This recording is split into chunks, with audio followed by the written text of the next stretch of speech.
வணக்கம் மக்களே. நம்ம கார்த்திக் கதையில நவம்பர் 29 என்ன நடக்க போகுது அப்படிங்கறத பத்தி தாங்க இந்த வீடியோல இப்ப நம்ம பார்க்க போறோம். இந்த வீடியோவுக்கு மறக்காம லைக் பண்ணிக்கோங்க. நீங்க லைக் பண்றதுதான் எங்களுக்கு அடுத்த வீடியோ போடுறதுக்கு ரொம்பவே இன்ட்ரெஸ்டிங்கா இருக்கும். சோ மறக்காம லைக் பண்ணிட்டு இந்த வீடியோவை பாருங்க. என்ன நடக்குது அப்படின்னு பாத்துக்கிட்டீங்கன்னா, நம்ம ஹீரோவும் மயிலும் ரொம்ப பதட்டத்துல இருக்காங்க. அப்ப பாட்டி நேரா அவங்க கிட்ட வந்துட்டு, என்னாச்சியா ஒரே பதட்டமா இருக்க? அங்க வந்துட்டு கும்பாபிஷேகத்துக்கான ஏற்பாடுகள் நடந்துகிட்டு இருக்கு. அங்க வந்து எங்க கூட நின்னு கும்பாபிஷேகத்தை சந்தோஷமா அனுபவிக்காம ஏன் நீ இங்கேயே நின்னுகிட்டு இருக்க? நானும் ரொம்ப நேரமா பாத்துக்கிட்டு இருக்கேன் அப்படின்னு கேக்குறாங்க. அப்ப நம்ம ஹீரோயினும் அந்த இடத்துக்கு வராங்க. அப்போ பாட்டி சொன்னதை கேட்டுட்டு ஹீரோ சொல்றாரு, பாட்டி ஒரு பிரச்சனை அப்படின்னு. அப்ப பாட்டி கேக்குறாங்க, என்னையா என்னாச்சு, என்ன பிரச்சனை அப்படின்னு பாட்டி கேக்குறாங்க. அப்ப ஹீரோ சொல்றாரு, பாட்டி இது மாதிரி இந்த காளியம்மா இருக்காங்கல்ல, அவங்க கோவில்ல ஆபத்தான பொருளை கொண்டாந்து வச்சிருக்காங்க. அந்த ஆபத்தான பொருளால எல்லாருக்கும் ரொம்ப பெரிய ஆபத்து காத்துக்கிட்டு இருக்கு அப்படின்னு. இத கேட்டதும் பாட்டி ரொம்ப அதிர்ச்சி ஆகுறாங்க. ஏயா அவ கொஞ்சம் கூட திருந்தவே மாட்டாளா? எப்படியாவது இந்த கும்பாபிஷேகத்தை நிறுத்தணும் அப்படின்னு இப்படி மோசமான திட்டத்தை எல்லாம் போட்டுக்கிட்டு இருக்காளே, அவளுக்கு அப்படி என்னையா நம்ம எல்லாரும் சேர்ந்து துரோகம் பண்ணோம்? ஏன்யா அவ இப்படி பண்றா அப்படின்னு. அப்ப ஹீரோ சொல்றாரு, பாட்டி அந்த ஆபத்தான பொருள் எங்க இருக்கு அப்படிங்கறத பத்தி நான் அத்தை கிட்ட சொல்லணும். அப்படின்னா நான் அத்தை கிட்ட போயிட்டு உண்மையை சொல்லணும் அப்படின்னு அந்த காளியம்மா சொல்றா. அதனால ஊர் மக்களை காப்பாத்துறதுக்காக நான் உண்மையை சொல்லிதான் ஆகணும். அப்ப பாட்டி சொல்றாங்க, ஐயா பேராண்டி, இப்ப மட்டும் அந்த ஆபத்தான பொருளால மக்களுக்கு ஏதாவது ஆபத்து வந்துச்சு அப்படின்னா கண்டிப்பா இதுக்கப்புறமும் கோவில் கும்பாபிஷேகம் நடக்குமா அப்படிங்கறது கேள்விக்குறிதான். அதனால நீ போயிட்டு உண்மையை நடந்தாலும் நம்ம பாத்துக்கலாம். இப்போதைக்கு ஊர் மக்கள் தான் நம்ம எல்லாருக்குமே ரொம்ப முக்கியம். ஊர் மக்கள் இதனால பாதிக்கப்படக்கூடாது. நம்ம சுயநலமா இருந்துட்டு அவங்களுக்கு எந்த ஆபத்தையும் நம்ம விளைவிச்சிடக்கூடாது. ஐயா நம்ம போயிட்டு உண்மையை சொல்லிடலாம் அப்படின்னு சொன்னதோட ஹீரோயின் சொல்றாங்க, பாட்டி அவரு மட்டும் உண்மையை சொன்னா என்ன நடக்கும் அப்படிங்கறத பத்தி உங்களுக்கு தெரியும்ல பாட்டி. தெரிஞ்சும் அவரை போயிட்டு உண்மையை சொல்றீங்களே, இதனால ரொம்ப பெரிய ஆபத்து வரத்துக்கு வாய்ப்புகள் இருக்கு. அப்ப பாட்டி சொல்றாங்க, அம்மாடி வேற வழி இல்லம்மா, உண்மையை சொல்லிதான் ஆகணும். என்ன பிரச்சனை வந்தாலும் பரவாயில்ல, உண்மையை சொல்லிடலாம் அப்படின்னு சொன்னதோட மயில சொல்றாரு, பாட்டி இந்த உண்மை மட்டும் அத்தைக்கு தெரிய வந்துச்சு அப்படின்னா கோவில் கும்பாபிஷேகத்தை அவரு அத்தை உடனே நிப்பாட்டி மாமாவை கூட்டிட்டு போயிருவாங்க. இதனால எவ்வளவு பெரிய பிரச்சனை நடக்கும் தெரியுமா? அப்ப பாட்டி சொல்றாங்க, ஐயா நீ சொல்றது சரிதான், ஆனா ஊர் மக்கள் ரொம்ப பெரிய ஆபத்துல இருக்கிறாங்களே, அவங்கள எல்லாரையும் காப்பாத்தணும் அப்படின்னா நமக்கு இதை விட்டா வேற வழியே தெரியல அப்படின்னு. அப்ப ஹீரோயின் சொல்றாங்க, அம்மாவுக்கு மட்டும் உண்மை தெரிஞ்சிச்சு அப்படின்னா கண்டிப்பா அவங்க மன்னிக்கவே மாட்டாங்க அப்படின்ட்டு. அதே நேரத்துல அந்த கௌசல்யா இருக்காங்கல்ல, அவங்க வந்துட்டு நேரா ராஜா கழுத்துல இருக்கிற மாலையில தான் அந்த ஆபத்தான பொருள் இருக்கு அப்படிங்கறத கண்டுபிடிச்சிடுறாங்க. சோ அந்த விஷயத்த சொல்றதுக்காக வராங்க. ஃபேமிலி எல்லாரும் ஒன்னா பேசிக்கிட்டு இருக்கிறதுனால கௌசல்யா போயிட்டு ஹீரோ கிட்ட பேச முடியல. அப்போ நம்ம ஹீரோ வந்துட்டு என்ன பண்றாருன்னா, நேரா பாட்டி கிட்ட, பாட்டி நான் போய் உண்மையை சொல்றேன் பாட்டி அப்படின்னு சொல்லிட்டு வராங்க.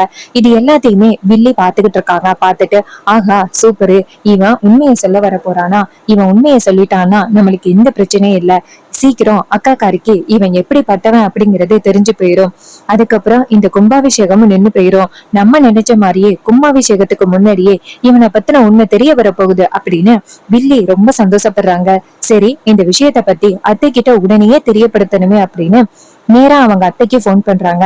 அப்போ காளியம்மா போன் அட்டன் பண்ணி, சொல்லு மருமவளே அங்க என்ன நடந்துகிட்டு இருக்கு அப்படின்னு சொல்லி கேட்க வில்லி சொல்றாங்க, அத்தை நீங்க எதிர்பார்த்த மாதிரி இங்க இந்த டிரைவர் பைய அத்தை கிட்ட போயிட்டு உண்மையை சொல்ல போறான் அப்படின்னு. இதை கேட்டதும் காளியம்மாளுக்கு ரொம்ப சந்தோஷம். அப்படியா மருமகளே, கண்டிப்பா உண்மை தெரிஞ்சுட்டு அப்படின்னா உன் அக்கா காரி இந்த கோவில் கும்பாபிஷேகத்துல நிக்கவே மாட்டா, எப்படியும் அவ புருஷனை கூட்டிக்கிட்டு கிளம்பிடுவான். அப்புறம் நம்ம நினைச்ச மாதிரி இந்த கும்பாபிஷேகமும் நின்னு போயிரும், அந்த டிரைவர் பையலோட உண்மையும் தெரிஞ்சு போயிரும். அதுக்கப்புறம் ஈஸ்வரி என்னைக்குமே அவனை மன்னிக்க மாட்டான். அதுக்கப்புறம் அந்த ஈஸ்வரிய நம்ம எப்படி எல்லாம் பழி வாங்கணும் அப்படின்னு நினைச்சோமோ அப்படி பழி வாங்கிடலாம். இதை கேட்டதும் வில்லி சொல்றாங்க, ஆமாத்த இன்னைக்கு ரொம்ப சூப்பரான ஒரு விஷயம் நடக்க போகுதுட்ட. சரி சரி அவன் போய் உண்மையை சொல்ல போறான், நான் போய் பாக்குறேன். இதை கேட்டதும் காளியம்மாளும், சரி மருமகளே அடுத்தடுத்து அங்க என்ன நடக்குது அப்படிங்கிறத பத்தி நான் உங்களுக்கு உடனே உடனே தெரியப்படுத்துறேன் அப்படின்னு சொன்னதோட காளியம்மா வில்லியும் சரி மருமவளே அப்படின்னு சொல்லிட்டு போனை கட் பண்றாங்க. அவங்க போனை கட் பண்ணதும் வில்லி வந்துட்டு நம்ம நினைச்சது இன்னைக்கு நடக்க போகுது, இது நம்ம உடனே போய் நேரடியா பார்க்கணும் அப்படின்ட்டு வில்லி அங்கேருந்து வராங்க. அங்க வந்துட்டு நம்ம பாட்டி ஹீரோயின் எல்லாருமே பதட்டமா அந்த இடத்துக்கு வராங்க. அப்ப நம்ம ஹீரோ அந்த இடத்துக்கு வந்து நிக்கிறாரு. அங்க வந்து நின்னதும் நம்ம ஈஸ்வரி வந்துட்டு ஹீரோ வரதை பார்த்துட்டு சொல்லுங்க மாப்பிள்ள அப்படின்னு சொல்ல, அப்ப ஹீரோ அந்த இடத்துக்கு வந்துட்டு ஒரு நிமிஷம் எல்லாரும் என்ன கவனிங்க அப்படின்னு சொன்னதோட ஈஸ்வரி வந்துட்டு ஹீரோவை பார்த்து சொல்லுங்க மாப்பிள்ள என்னாச்சு. அப்ப ஹீரோ சொல்றாரு, அத்தை உங்ககிட்ட ரொம்ப முக்கியமான ஒரு விஷயத்த பத்தி சொல்லணும். ஈஸ்வரி கேக்குறாங்க, என்ன மாப்பிள்ள என்னாச்சு, ஏதாவது பிரச்சனையா அப்படின்னு. அப்ப ஹீரோ சொல்றாரு, அத்தை இது மாதிரி உங்ககிட்ட ஒரு விஷயத்த சொன்னல, உண்மையான அந்த சேதுபதியோட பேரன் யாரு அப்படிங்கறத பத்தி உங்ககிட்ட சொல்றேன்னு சொன்னல. ஈஸ்வரி சொல்றாங்க, மாப்பிள்ள கும்பாபிஷேகம் முடிஞ்சதோட தான் என்கிட்ட விஷயத்த சொல்றேன் அப்படின்னு சொன்னீங்களே மாப்பிள்ள, அப்புறம் என்னாச்சு. அப்ப ஹீரோ சொல்றாரு, அத்தை அதை நான் இப்பவே சொல்றேன், உண்மையான சேதுபதியோட பேரன் யாரு அப்படிங்கறத பத்தி எனக்கு நல்லாவே தெரியும். ஈஸ்வரி கேக்குறாங்க, மாப்பிள்ள உங்களுக்கு தெரியும்னு எனக்கு தெரியும் மாப்பிள்ள, கும்பாபிஷேகம் முடிஞ்சதோட என்கிட்ட சொல்றதா சொன்னீங்களே அப்புறம் என்னாச்சு. அப்ப ஹீரோ சொல்றாரு, அத்தை அதை இப்பயே சொல்ல வேண்டிய கட்டாயத்துல நான் இருக்கேன், நாதாத்த உண்மையான அந்த சேதுபதியோட பேரன் அப்படின்னு. இதை கேட்டதும் ஈஸ்வரிக்கு பேரதிர்ச்சி, என்ன சொல்றீங்க அப்படின்னு. அப்போ ராஜா அதிர்ச்சி ஆகி நேரா ஹீரோவை பார்த்து, மாப்பிள்ள என்னாச்சு மாப்பிள்ள, ஏன் இப்படி பண்றீங்க. அப்ப ஹீரோ சொல்றாரு, மாமா எனக்கு வேற வழி தெரியல, அதனாலதான் நான் உண்மையை சொல்றேன் அப்படின்னு. அப்போ அந்த இடத்துக்கு வில்லி வராங்க. வில்லி வந்துட்டு அவங்க அக்காவை பார்த்து, அது சரி அக்கா இப்போ புரியுதாக்கா உன் மாப்பிள்ள எப்படிப்பட்ட கேடி அப்படின்னு, நம்ம வீட்டுக்குள்ளேயே வந்து நம்ம எல்லாரையுமே ஏமாத்தி உன்னையே ஏமாத்தி எப்படிப்பட்ட ஒரு காரியத்தை பண்ணியிருக்கான்னு பாத்தியாக்கா அப்படின்னு. அப்போ ஈஸ்வரி ஹீரோவை பார்த்து, இங்க பாருங்க மாப்பிள்ள, இப்ப கூட நீங்க சொல்றத என்னால நம்ப முடியல, யாராவது இப்படி சொல்ல சொல்லி நீங்க சொல்றீங்களா, சொல்லுங்க மாப்பிள்ள அப்படின்னு. அப்ப ஹீரோ சொல்றாரு, இல்லத்த அப்படியெல்லாம் இல்ல, நான் சொல்றது எல்லாமே உண்மைதான் அப்படின்னு. இது கேட்டதும் ஈஸ்வரி சொல்றாங்க, மாப்பிள்ள நீங்க சொல்றத என்னால நம்ப முடியல மாப்பிள்ள அப்படின்னு. அப்ப வில்லி சொல்றாங்க, அக்கா என்னக்கா நீ இப்படி முட்டாளாக்குற, அவனே வந்துட்டு அவன் மாயா யாரு அப்படிங்கிற உண்மைய அவன் நேரடியாவே சொல்றான், அதையும் நீ நம்பாம உன் மாப்பிள்ளை மேல இவ்வளோ நம்பிக்கையோட இருக்க அப்படின்னா உன் முட்டாள்தனம் எந்த அளவுக்கு இருக்கு அப்படிங்கிறத நல்லா தெரிஞ்சுக்க முடியுது. இங்க பாருக்கா அவன் சரியான கேடி, அவன் உண்மையை சொன்னதே ரொம்ப பெரிய விஷயம் அப்படின்னு. அப்போ ஈஸ்வரி நேரா வில்லிய பார்த்து, இங்க பாரு சந்திரா நீ அமைதியா இரு அப்படின்னு சொல்ல, வில்லி சொல்றாங்க, அக்கா இத்தனை நாளும் இதை பத்தி உன்கிட்ட நிரூபிக்கிறதுக்காக தான் நான் ரொம்ப போராடிக்கிட்டு இருந்தேன், ஆனா நீ நம்பவே இல்லை, இப்ப உன் மாப்பிள்ளையே உண்மையை சொல்றான், ஆனா நீ அப்பையும் நம்புறதுக்கு தயாரா இல்லை அப்படின்னு. அப்ப ஈஸ்வரி நேரா ஹீரோவை பார்த்து, அப்ப நீ சொல்றது உண்மைதானா, என் தங்கச்சி இததான் என்கிட்ட ரொம்ப நாளா நிரூபிக்கணும் அப்படின்னு முயற்சி பண்ணாளா. அப்ப ஹீரோ சொல்றாரு, ஆமத்த உண்மையாவே இதத்தான் உங்க தங்கச்சி நிரூபிக்கணும் அப்படின்னு ட்ரை பண்ணாங்க, ஆனா கும்பாபிஷேகம் முடிஞ்ச பிறகு இந்த விஷயத்த நானே உங்ககிட்ட தெரியப்படுத்தணும் அப்படின்னு நினைச்சேன், ஆனா ஆரம்பத்துல நடந்த கும்பாபிஷேகத்துல என் அம்மாவை இழந்தேன், அதனால என்னால உண்மையை சொல்ல முடியல, மறுபடியும் உண்மையை சொல்லலாம் அப்படின்னு நினைச்சேன், கும்பாபிஷேகத்துக்கு முடிஞ்சதோடய உங்ககிட்ட உண்மையை சொல்லலாம்னு நினைச்சேன், ஆனா இந்த காளியம்மா ரொம்ப பெரிய பிரச்சனை எனக்கு கொடுத்துட்டா, உண்மையை சொல்லாம இருந்தா உன் குடும்பத்துக்கு ரொம்ப பெரிய ஆபத்தை விளைவிச்சிருவேன் அப்படின்னு சொல்லிட்டு கோவில்ல ஆபத்தான பொருளை வச்சுட்டா, அந்த ஆபத்தான பொருளால யாருக்கு வேணாலும் ஆபத்து வர்றதுக்கு வாய்ப்புகள் இருக்கு, நான் உங்ககிட்ட உண்மையை சொல்லல அப்படின்னா அந்த ஆபத்தான பொருளால எல்லாருக்கும் ஆபத்து வந்துரும் அப்படின்னு சொல்லிட்டு என்ன மிரட்டுனா, அதனாலதான் இப்ப கூட உங்ககிட்ட உண்மையை சொல்றேன் அப்படின்னு. இது கேட்டதும் ஈஸ்வரி சொல்றாங்க, போது நிப்பாட்டு, எனக்கு வேற எந்த விதமான ஒரு காரணமும் எனக்கு தேவையில்லை, நீதான் அந்த சேதுபதியோட பேரனா, அதுக்கான பதில மட்டும் சொல்லு. அப்ப ஹீரோ சொல்றாரு, ஆமாட்ட நான் தான் உண்மையான சேதுபதியோட பேரன். இது கேட்டதும் ஈஸ்வரிக்கு பயங்கரமா கோவம் வருது. அப்போ நம்ம ராஜா வந்துட்டு நேரா ஈஸ்வரிய பார்த்து, இங்க பாரு ஈஸ்வரி, இங்க பாரு, இப்போதைக்கு நம்ம எந்த விதத்திலையும் எந்த முடிவும் எடுக்க முடியாது, கும்பாபிஷேகத்தை நல்லபடியா நடத்தி கொடுக்கறோம் அப்படின்னு நம்ம வாக்கு கொடுத்துட்டோம், சோ நம்ம எல்லாரும் இந்த கும்பாபிஷேகத்தை சிறப்பா நடத்தி கொடுக்கணும், அதுக்கப்புறம் என்ன பிரச்சனையா இருந்தாலும் பாத்துக்கலாம். ஈஸ்வரி சொல்றாங்க, எப்படிங்க உங்களால இப்படி பேச முடியுது, இவன் சொன்னா அப்படிங்கறதுக்காக தான் நான் கும்பாபிஷேகத்துக்கே வந்தேன், நடந்த சூழ்ச்சிகள் எல்லாத்துக்கும் இவன் தான் காரணம், இப்படிப்பட்ட ஒரு கும்பாபிஷேகம் நடக்குது அப்படின்னா இவன் தான் காரணம், எல்லா விதத்திலயும் என்னை ஏமாத்தி இங்க வர வச்சு திட்டம் போட்டு இவன் வந்து என்னை கும்பாபிஷேகத்துக்கு வர வச்சிருக்கான், அப்படி இருக்கையில இவன் பண்ணது எல்லாமே சரி அப்படின்னு சொல்றீங்களா? நீங்க பாருங்க, எப்படி இவன் என்னை ஏமாத்தி இந்த கும்பாபிஷேகத்துக்கு வர வைக்கலாம்? அவன் பண்ணது ரொம்ப பெரிய தப்பு அப்படின்னு சொல்ல, ஊர் தலைவர்கள் ஈஸ்வரிய பார்த்து, அம்மா, அப்ப இவர்தான் சேதுபதி ஐயாவோட பேரன் அப்படிங்கிறது உங்களுக்கு தெரியாதா?